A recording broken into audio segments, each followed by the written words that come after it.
Presence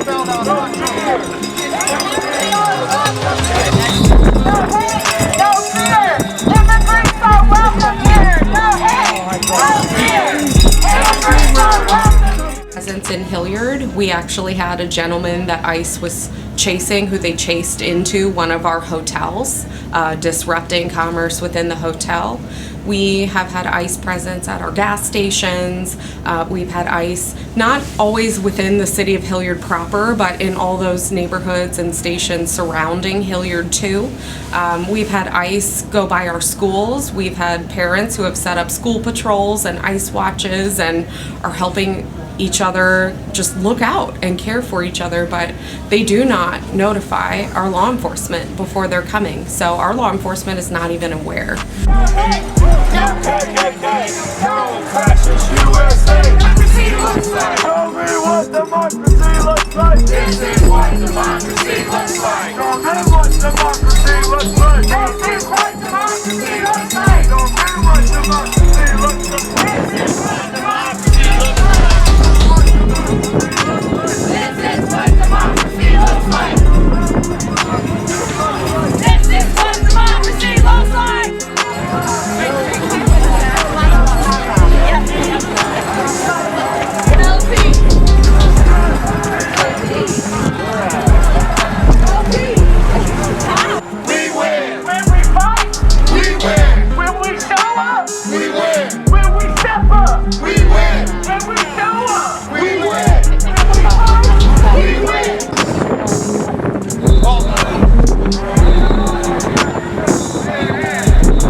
Did we give any money to ICE? Did the state give any money to ICE? No, the state did not give money to ICE. I mean, that's federal funding, but the state is proposing, there are certain bills that are in the House right now that would demand that cities cooperate with ICE or else they lose state funding, like the actual general revenue fund. So forcing like sanctuary cities to end. So they're saying if you are a sanctuary city, you are forfeiting your right to state funds. There's also bills that would force hospitals to allow ICE in. And a couple others, I can't really think of all of them, but there are some bills that are basically forcing cooperation with ICE and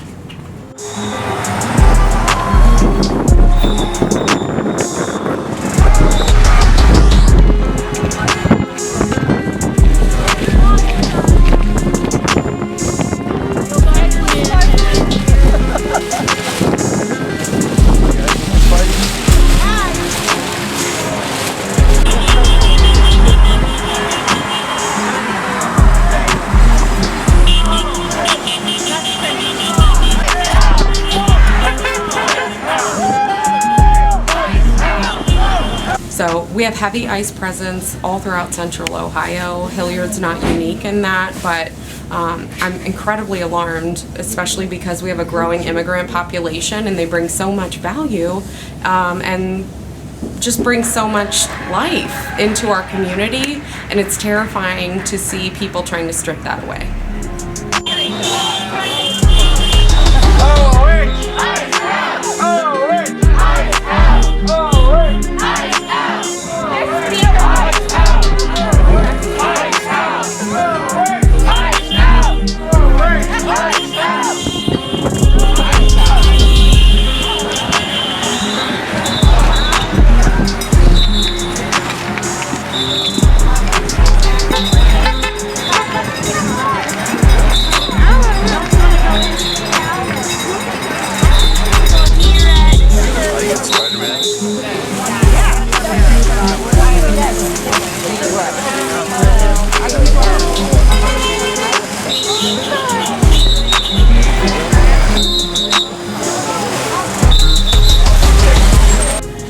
we have one of the most corrupt state houses in America.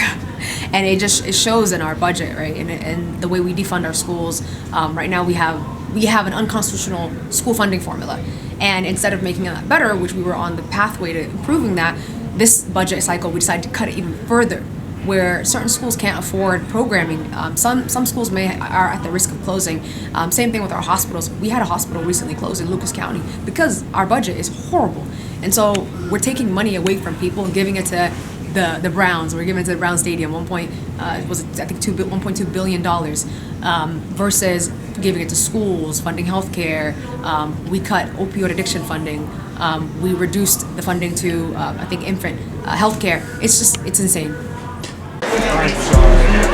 Chocolate? Yes.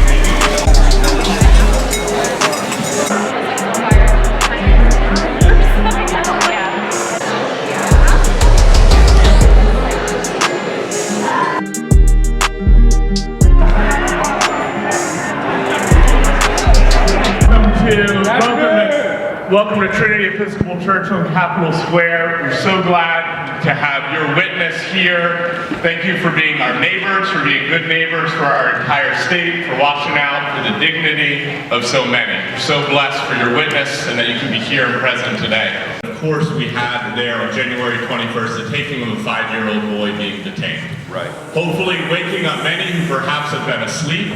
We know, of course, this is not a news story. We look back to the summer of 2018 and we saw children being taken and caged. This has continued, but for all who this might awaken, may this be a time where we help to call them forth into this work that has continued and will carry on.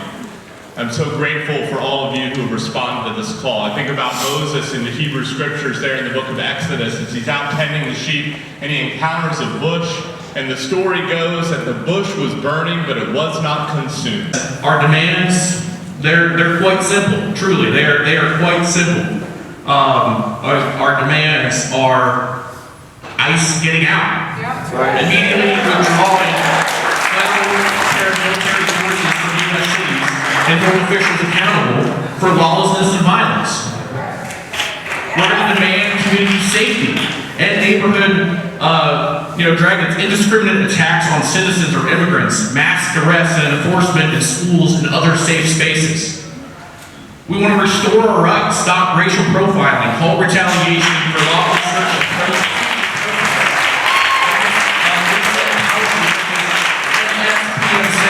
That seek to stifle dissent. And most importantly, we're going to fight back. We're going to oppose any federal funding increase that doesn't restrain ICE abuses.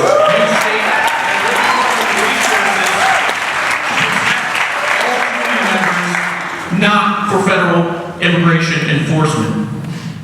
We have to take care of each other. No one is safe under ICE. This state violence endangers all of us, our families, our neighbors, and our future. I am sick to my stomach with fear for our communities, fear for the next person who's going to be killed by ICE, because there will be a next person. I'm a mom, first and foremost. My kids are 8 and 6, and seeing about the 5-year-old boy who is being used by law enforcement as bait, a child being traumatized by a member of law enforcement when, in theory anyways, they're supposed to be who we go to for help. It's a cold day in America when democracy has given way to the demonic demonstrations of a dictator. It's a cold day in America when communities are made unsafe by immigration officials who deploy unconstitutional and unconscionable tactics to discriminate and detain people who have the nerve to just want to live where they live. Because everything that I believe is connected to the story of a person who was born in one place and then went to Egypt and didn't have any documentation. Y'all missing it, let me try it over here. Everything that I believe is connected to a person who was born in one place, immigrated to another place in Egypt, didn't have any documentation, didn't go through any protocols, there was no border patrol, but they were welcomed, and that person ended up changing the world. Protect one another. I mean, we're hearing like mixed things right now from schools where some kids are just being bullied because of the rhetoric the president is spouting, right? Like Somali kids are severely being bullied in schools, and so I urge kids, like, don't fall into that trap. Like, the adults are already doing a mess, enough of a mess. Don't fall into that trap, and the youth are known to do better, and I have hope in that. Here is the righteous request We should be not asking, but demanding an immediate and robust removal of ICE from our city and our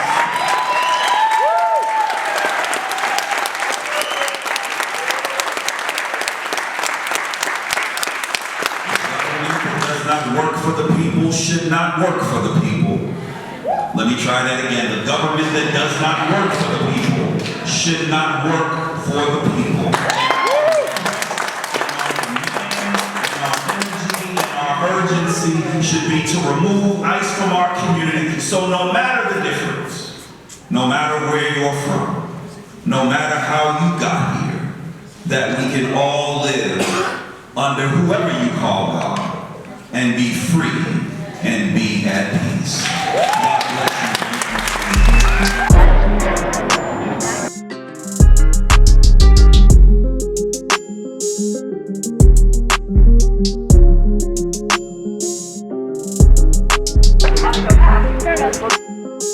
you.